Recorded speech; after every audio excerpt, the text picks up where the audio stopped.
Hello friends, स्वागत है आपका अपने YouTube channel popular study point में। आज हम लोग क्लास 10th के एक महत्वपूर्ण क्वेश्चन को हल करेंगे जो कि एक्सरसाइज 3.3 का है। हम लोग इस चैप्टर में यह देखेंगे कि यदि यह सवाल हमारे ऑब्जेक्टिव में आता है तो आखिर इसे कितने आसानी से और कितने कम समय में हम लोग इसे आसानी से बना सकते हैं। इसे अच्छी तरीके से समझने के लिए वीडियो को अंत तक देखिए। और सबसे पहले मैं आप लोगों से यह निवेदन करूंगा कि यह अभी मैं जितने भी वीडियोस अपलोड कर रहा हूं वह केवल वर्ष 2021 में जो भी प्रश्न आने वाले हैं संभावना के तौर पे मैं ये सारे के सारे क्वेश्चन सॉल्व कर रहा हूं। आने वाले कुछ ही दिनों के बाद मैं एक्सरसाइज के अनुसार सारे के सारे चैप्टर को सॉल्व करूँगा। इससे पहले मैं आप लोगों को second method that means objective में इसे कैसे हल करेंगे इसे मैं बाद में बताऊंगा। पहले मैं इसके थोड़े कॉन्सेप्ट को क्लियर कर दूं और इसे लॉन्ग प्रोसेस से कैसे बनाया जाता है मैं वो भी बता देता हूं। और शॉर्ट प्रोसेस में इसे कैसे बताया जाएगा, कैसे बनाया जाएगा वो मैं आपको अंत में बताऊंगा कि जब कभी भी आपका सवाल ऑब्जेक्टिव में दिया रहे तो कैसे हम लोग बस ऑप्शन देखते हैं इसका आंसर बना देंगे। तो चलिए हम लोग शुरू करते हैं। पहले हम लोग एक बार सवाल पढ़ते हैं। यदि किसी भिन्न के अंश और हर दोनों में 2 जोड़ दिया जाए तो वह 9/11 हो जाता है, और यदि अंश और हर दोनों में 3 जोड़ दिया जाए तो वह 5/6 हो जाता है। भिन्न ज्ञात करें। तो सबसे पहला सवाल यह है कि हम लोग देखते हैं निकालना क्या है, भिन्न निकालना है। तो सबसे पहले हम लोग सभी देखते हैं कि भिन्न में हमेशा भिन्न बराबर होता है अंश बटे हर। मतलब यह होता है कि जो भी सवाल दिया रहता है, यदि मान लीजिए ये 5/6 दिया हुआ है, मतलब ऊपर वाला अंश कहलाता है और नीचे वाला हर कहलाता है। इस बात को हमेशा याद रखना है। कोई भी भिन्न बिना अंश और हर के नहीं बन सकता है। तो यदि अंश 5 दिया हुआ रहेगा केवल, तो स्वाभाविक है कि अपने मन से हम लोग 1 लगा सकते हैं। मतलब यह है कि अंश और हर के बिना भिन्न नहीं हो सकता है। तो आप लोग इस बात को अच्छे से समझिए कि अंश बटे हर तभी वो क्या कहलाता है, भिन्न कहलाता है। मैं आपको ये एग्जाम्पल के लिए मैंने यह बताया है। अब चलिए हम लोग क्वेश्चन को सॉल्व करते हैं। देखिए सबसे पहले भिन्न क्या होता है, अंश बटे हर होता है। तो हम लोग मानते हैं, माना कि अंश बराबर x तथा हर बराबर y। ठीक है, अकॉर्डिंग टू क्वेश्चन, प्रश्न के अनुसार। अब देखिए हम लोगों को क्वेश्चन में जैसा कहा जा रहा है, एक बात हमेशा याद रखना है कि आप लोग सबसे पहले क्वेश्चन को बढ़िया से पढ़िए। क्वेश्चन में जैसे जैसे आप लोग को जोड़ना घटाना जो कहा जा रहा है आप उसके अनुसार जस्ट लाइक उस पर बैठाइए और आपका सवाल बिल्कुल आसानी से बन जाएगा। आप कहीं भी सवाल में नहीं फंसेंगे। तो चलिए हम लोग सबसे पहले देखते हैं किसी भिन्न के अंश। तो पहले हमको क्या करना है, भिन्न बनाना है ना। तो भिन्न कैसे होता है भाई, जब अंश हो गया x, हर होगा हर हो गया y, तो इसीलिए भिन्न बराबर क्या हो जाएगा, अंश बटे हर। क्या हो जाएगा, अंश बटे हर। मतलब अंश किसको माना है, x को, और हर किसको माना है, y को। तो भिन्न क्या हो गया, अंश बटे हर, मतलब x बटे y हो गया। तो चलिए कोई बात नहीं, हम लोग भी यहाँ पे लिखते हैं x बटे y। x मतलब क्या हो गया, अंश हो गया, और y मतलब क्या हो गया, हर हो गया। मतलब जब कभी भी आपको बोला जाएगा कि अंश में जोड़ना है मतलब आपको x में जोड़ना है, अंश में घटाना है मतलब आपको x में घटाना है, हर में जोड़ना है मतलब हर में जोड़ना है, हर में घटाना है मतलब y में घटाना है। ठीक है ना। तो चलिए अब हम लोग सवाल पढ़ते हैं। क्या है लिखा हुआ, यदि किसी भिन्न के अंश और हर दोनों में 2 जोड़ दिए जाए। मतलब आपको यह कहा जा रहा है कि आपको कोई ऐसा भिन्न लेना है जिसके अंश और हर, अंश मतलब क्या x, देखिए यहाँ लिखे हैं, और हर मतलब क्या y। कहा जा रहा है कि अंश और हर दोनों में 2 जोड़ देना है। दोनों में क्या जोड़ देना है, 2 जोड़ देना है। देखिए हम लोगों ने दोनों में क्या कर दिया, 2 जोड़ दिया। तो जब अंश और हर, देखिए अंश और हर दोनों में 2 जोड़ दिया जाए तो वह 9/11 हो जाता है। कितना हो जाता है, 9/11। एक बात को हमेशा याद रखना है, जब कभी भी आपके किसी भी सवाल में आप ऐसा देखेंगे कि दोनों साइड संख्या दिया और बीच में बराबर है, तो हम लोग क्रॉस मल्टीप्लाई करते हैं, मतलब आमने सामने गुना करते हैं। क्या करते हैं, आमने सामने गुना। ठीक है ना। तो अब आमने सामने गुना कैसे करेंगे, हमेशा याद रखना है कि संख्या में x और y, तो पहले x होता है, इसीलिए हम लोग कोशिश करेंगे कि बराबर की साइड x है और बराबर की साइड y है। तो देखिए 11 गुना x क्या हो गया, 11x, फिर यहाँ पे प्लस है, प्लस दे दीजिए। 11 गुना 2 कितना हो गया, 22। ठीक है, इधर का काम खत्म हो गया। अब फिर यहाँ पे बराबर है, बराबर दीजिए। 9 गुना y क्या होता है, 9y होता है, प्लस 9 गुना 2 कितना, 18।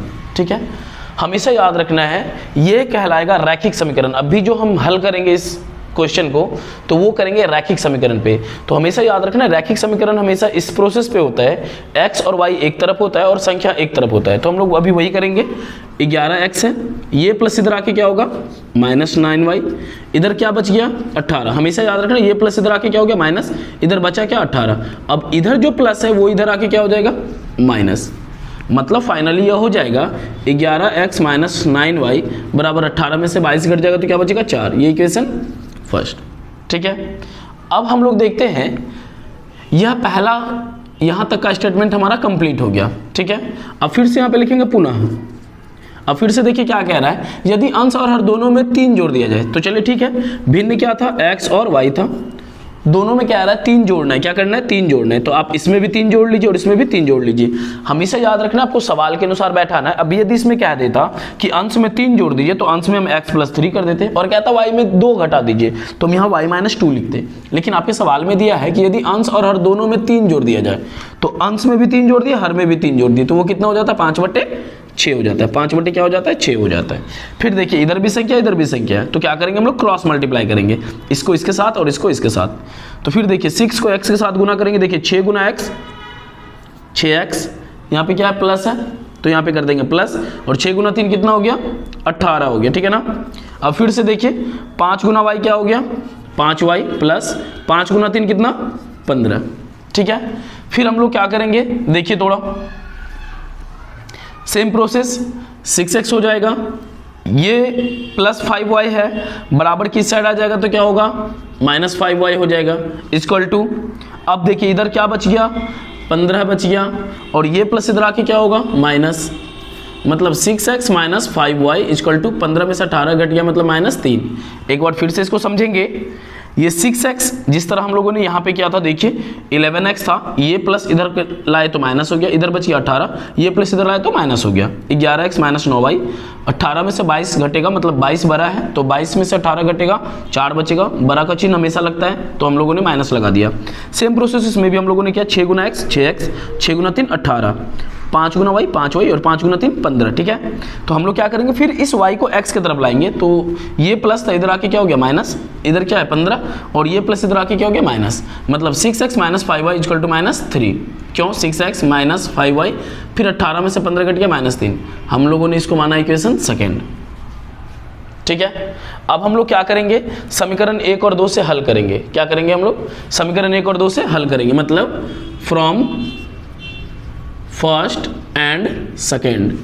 हम सभी सीख चुके हैं पहले से कि समीकरण 1 और 2 से कैसे हल करते हैं। तो समीकरण 1 क्या है 11x - 9y इक्वल टू -4, और फिर दूसरा इक्वेशन है 6x - 5y इक्वल टू -3।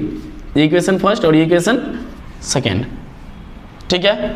अब हम लोग क्या करते हैं, देखिए यह वीडियो जरूर लंबा हो रहा है, लेकिन परेशानी की कोई बात नहीं है। इसे कॉन्सेप्ट में समझाने के लिए मैं आपको इतने लंबे तरीके से बता रहा हूँ, लेकिन इसका बिल्कुल ही आसान तरीका मैं आप लोगों को अभी जस्ट बताऊंगा। लेकिन इससे पहले आप लोग थोड़ा सा इधर ध्यान दीजिए। हम लोग करते क्या है, इक्वेशन को बनाने के लिए क्या करते हैं, ये पहला और दूसरा समीकरण हो गया। जब कभी भी हम लोग x और y का वैल्यू निकालते हैं, तो जो नीचे रहता है उसको हम लोग ऊपर गुना करते हैं, और जो ऊपर रहता है उसको नीचे गुना करते हैं। हम लोग ऐसा भी कर सकते हैं कि आप y के भी टर्म को लेंगे, लेकिन कंडीशन वही होगा, जो ऊपर होगा उसको नीचे लिखना होगा और जो नीचे होगा उसको ऊपर लिखना होगा। तो हम लोग क्या करते हैं, सामने वाले को ही लेते हैं, नीचे था तो कहाँ लिखे ऊपर, और ऊपर था तो नीचे। ये इसीलिए करते हैं ताकि जब हम लोग इसको गुना करेंगे तो ये दोनों x एक समान हो जाएगा। चलिए हम लोग आगे देखते हैं। 6 गुना 11 क्या हो जाता है 66x, और 6 गुना 9 कितना हो जाता है 54y, सॉरी 6 गुना 9 54y, और 6 गुना 4 क्या होता है 24, ठीक है। फिर 11 गुना 6 कितना हो गया 66x माइनस 11 गुना 5 कितना हो जाता है 55y इक्वल टू 11 गुना 3 कितना हो जाता है -33। हम लोग क्या करते हैं, यहाँ पे लिखते हैं घटाने पर। क्या लिखते हैं घटाने पर। घटाने पर का मतलब होता है, इस चीज़ को काफ़ी बारीकी से समझिए आप लोग। क्या करते क्या है, बिल्कुल आसान तरीका होता है क्या कि हम लोग क्या करते हैं, जो भी चिन्ह रहता है ना, कभी भी ऊपर वाले को नहीं देखते, जस्ट लाइक नीचे वाले को देखते हैं। किसको देखते हैं नीचे वाले को। तो यहाँ पे प्लस है तो क्या करेंगे माइनस, यहाँ माइनस है तो क्या करेंगे प्लस, और यहाँ पे माइनस है तो क्या करेंगे प्लस। हमेशा याद रखना है कि कभी भी ऊपर के चिन्ह को नहीं देखते, हमेशा नीचे के चिन्ह को देखते हैं। प्लस है माइनस, माइनस है प्लस, माइनस है प्लस। और जैसे ही हम लोग ये चिन्ह दे देते हैं, इस चिन्ह का कोई मतलब नहीं रह जाता है। ये चिन्ह किसी काम का नहीं, मतलब यह है कि इस 66 के सामने ये माइनस है, इस 55 के सामने ये प्लस है और इस 33 के सामने ये प्लस है। ठीक है, अब हम लोग देखते हैं, एक प्लस और एक माइनस है, कट जाएगा, प्लस माइनस होता है माइनस, 55y में 54y घटेगा, मतलब 55y में 54y घट जाएगा तो केवल बचेगा y। चूंकि 55 बड़ा है, इसके सामने प्लस का सिंबल है तो यहाँ पे प्लस होगा। और फिर सेम प्रोसेस 33 में 24 घट जाएगा, क्यों? क्योंकि प्लस माइनस माइनस होता है, 33 में 24 घट जाएगा तो क्या होगा? 9 हो जाएगा। ठीक है, अब देखिए याद रखना, एग्जामिनेशन में आपको चिन्ह नहीं मिटाना है, मैंने आपको समझाने के लिए इस चिन्ह को मिटा दिया था, लेकिन हमेशा याद रखना कि जब कभी भी आप नीचे में चिन्ह डाल देते हैं तो इस ऊपर वाले चिन्ह का कोई वैल्यू नहीं होता है। मतलब अब ये हो गया y का वैल्यू 9, अब आपको क्या निकालना होगा? x का वैल्यू निकालना होगा। ठीक है, हम लोग यहाँ सॉल्व करते हैं, देखेंगे थोड़ा सा, क्योंकि यह मैथ काफ़ी बड़ा बन रहा है, इसीलिए हम लोग जगह की कमी की वजह से इस तरह से बना रहे हैं। तो चलिए हम लोग देखते हैं फ्रॉम फर्स्ट का मतलब होता है समीकरण 1 में y का मान रखने पे। तो समीकरण 1 क्या है देखिएगा, 11x माइनस 9y बराबर माइनस 4, 11x माइनस 9y बराबर माइनस 4, 11x माइनस 9। अब देखिए y का वैल्यू आपने क्या निकाला है? 9, तो इस y की जगह क्या बैठाएंगे? 9 बराबर क्या? माइनस 4। 11x माइनस 9 गुना 9 कितना? 81 बराबर माइनस 4। 11x बराबर माइनस 4 और ये माइनस इधर आके प्लस 81। 11x इक्वल टू 81 में से 4 घट जाएगा 77। ये 11 से 77 कितने बार में? 7 बार में, मतलब x का मान कितना हो गया? 7। मतलब यह हो गया कि x का मान आपका कितना आया? 7 और y का मान कितना आया? 9। ठीक है, हम लोगों को निकालना क्या था? भिन्न निकालना था, ये ना, यहाँ पे देखिए, इसीलिए लिखेंगे भिन्न बराबर, हम लोगों ने क्या माना था? x बटे वाई। यहाँ देखिए भिन्न बराबर क्या था? x बटे वाई। x का वैल्यू आपने क्या निकाला? 7 और y का वैल्यू क्या निकाला? 9। फाइनली आंसर हो गया 7 बटे 9, ये हमारा आंसर हो गया। ठीक है ना, आप लोगों से क्षमा मांगता हूँ कि जगह कम होने की वजह से मैं मैथ को इस तरह से थोड़ा इधर उधर बना रहा हूँ, लेकिन आप लोग इसे अच्छे से समझेंगे कि मैंने किस किस तरह से प्रोसेस किया है तो ये आप आसानी से समझ पाएंगे। अब चलिए मैं आप लोगों को बताता हूँ कि इसका बिल्कुल आसान तरीका, यदि यह सवाल आपके ऑब्जेक्टिव में दिया हुआ रहा और यदि आप इतना लंबा समय लेंगे तो आपका एग्जामिनेशन में काफ़ी सवाल छूट जाने की संभावना होती है। लेकिन अभी हम आप लोगों को बताएंगे बिल्कुल आसान तरीका, जिसके मदद से आप केवल 2 सेकेंड में इसके आंसर को निकाल देंगे, आपको इतना लंबा प्रोसेस करने की कोई आवश्यकता नहीं होगी। चलिए अब मैं इसे मिटाता हूं और आप लोगों को मैं बताता हूं कि इसका सबसे शॉर्ट प्रोसेस क्या है। ठीक है, ओके,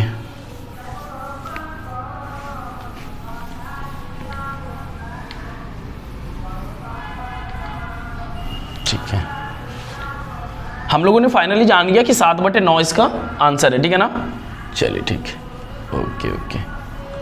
चलिए सपोज कीजिए कि यह आपका सवाल है और आपके ऑप्शन में दिया गया है 3 बटे 5, 4 बटे 7, 7 बटे 9 और फाइनली दिया गया है 5 बटे 11। ठीक है ना, मैं आपको यह बता रहा हूं कि जब यह सवाल ऑब्जेक्टिव में दिया हुआ है तो हम इसे कैसे आसानी से सॉल्व करेंगे। तो चलिए हम लोग थोड़ा सा एक स्टेप देखते हैं। सवाल में लिखा है कि यदि किसी भिन्न के अंश और हर दोनों में 2 जोड़ दिए जाए। ठीक है ना, समझना है, अंश और हर दोनों में क्या जोड़ देना है? 2 जोड़ देना है। तो वो आपका कितना आना चाहिए? अंश और हर दोनों में क्या करेंगे? 2 जोड़ेंगे तो वो आना चाहिए आपको 9 बटे 11। मतलब जब आप अंश में 2 जोड़ेंगे और हर में 2 जोड़ेंगे तो कैलकुलेशन करने के बाद आना चाहिए आपको 9 बटे 11। ठीक है, तो चलिए हम लोग सॉल्व करते हैं। अंश ऊपर वाला और हर नीचे वाला, इसमें भी क्या करेंगे? 2 जोड़ेंगे और इसमें भी क्या करेंगे? 2 जोड़ेंगे। तो 3 और 2 5, 5 और 2 क्या? 7। क्या यह 9 बटे 11 है? हमारी कंडीशन में कह रहा है कि अंश में 2 जोड़ेंगे और हर में 2 जोड़ेंगे तो आना चाहिए 9 बटे 11। लेकिन क्या ये 9 बटे 11 आया? जब हम लोगों ने अंश और हर दोनों में 2 जोड़ा तो नहीं आया। इसका मतलब ये ऑप्शन गलत है। चलिए फिर से हम लोग देखते हैं, इसमें अंश ऊपर वाला है 2 जोड़े, हर नीचे वाला है 2 जोड़े, क्योंकि सवाल में कह रहा है कि दोनों में 2 जोड़ना है तो वो 9 बटे 11 आना चाहिए। तो 4 और 2 कितना हो गया? 6 और 7 और 2 कितना हो गया? 9। डिवाइड भी कर दीजिए, 3 दूना 6 और 3 3 9, मतलब फाइनली आ गया 2 बटे 3। क्या ये 9 बटे 11 है? नहीं है, तो इसका मतलब ये भी गलत है। ठीक है, चलिए अब आगे देखते हैं। इसमें भी 2 जोड़ेंगे और इसमें भी क्या करेंगे, 2 जोड़ेंगे। तो 7 और 2 क्या 9, और 9 2 क्या इतना हो गया 11। देखिए क्या ये दोनों सेम मैच कर गया, इसका मतलब ये आपका आंसर सही है। चलिए नेक्स्ट भी देख लेते हैं। इसमें भी 2 जोड़ दीजिए, इसमें भी 2 जोड़ दीजिए। 5 और 2 7, 11 और 2 13। ये भी 9/11 नहीं आया, मतलब ये भी ऑप्शन गलत है। अब आप लोगों को एक बात और मैं बताना चाहूँगा, हो सकता है कभी कभी इत्तेफाक ऐसा होता है कि जब आप जोड़ेंगे तो बहुत सारे सवाल में 9/11 आ जाएगा, लेकिन इसमें से तो कोई एक ही आंसर सही होगा। तो इस परिस्थिति में हम लोग क्या करते हैं, दूसरे स्टेटमेंट को भी चेक कर लेते हैं। देखिए दूसरा स्टेटमेंट क्या दिया हुआ है, यहाँ तक का तो हम लोग चेक कर लिए, तो ये आ गया 9/11। अगला स्टेटमेंट देखते हैं, लिखा हुआ यदि अंश और हर दोनों में 3 जोड़ दिए जाए, ठीक है ना। चलिए अब हम लोग इस ऑप्शन से देख लिए कि ये सही है। अब आगे हम लोग देखते हैं क्या कि लिखा हुआ है कि यदि अंश और हर दोनों में 3 जोड़ दिए जाए, क्या जोड़ दिए जाए 3। तो चलिए हम लोग एक बार फिर से मिटाते हैं। फाइनली आंसर हमारा ये है। एक बार मैं दूसरे स्टेटमेंट पे मैं इसे बैठा के दिखाऊंगा अभी आप सभी को। दोनों परिस्थिति में इसका आंसर सही आएगा, ठीक है ना। चलिए ठीक है। सवाल में कह रहा है कि यदि दोनों में 3 जोड़ दिया जाए, है ना। अब क्या आ रहा है, इसमें 3 जोड़ना है भाई, 3 जोड़ना है, तो वो 5/6 आना है। कितना आना है, 5/6। चलिए हम लोग इसमें भी चेक कर लेते हैं। तो इसमें भी 3 जोड़ देना है और इसमें भी 3 जोड़ देना है। तो 3 और 3 6, 5 और 3 कितना 8। डिवाइड कीजिए, 2 3 6 और 2 चौके 8, मतलब 3/4। क्या ये 5/6 आया, तो ये गलत है। दोनों में क्या जोड़ना है, 3 जोड़ना है। तो 4 और 3 7, और 7 और 3 कितना 10। 5/6 आया, नहीं आया, तो ये भी गलत है। इसमें भी 3 जोड़ना है, इसमें भी 3 जोड़ना है। 7 और 3 कितना हो गया 10, 9 3 कितना हो गया 12, ठीक है ना। अब डिवाइड कीजिए किससे, 2 से। तो 2 पंचे 10 और 2 छके 12, मतलब क्या 5/6। देखिए कितना आया 5/6, 5/6। इसका मतलब है कि पहला स्टेटमेंट भी मेरा सही हो गया और दूसरा स्टेटमेंट भी सही हो गया। इस तरह से आपका ये आंसर परफेक्ट हो गया।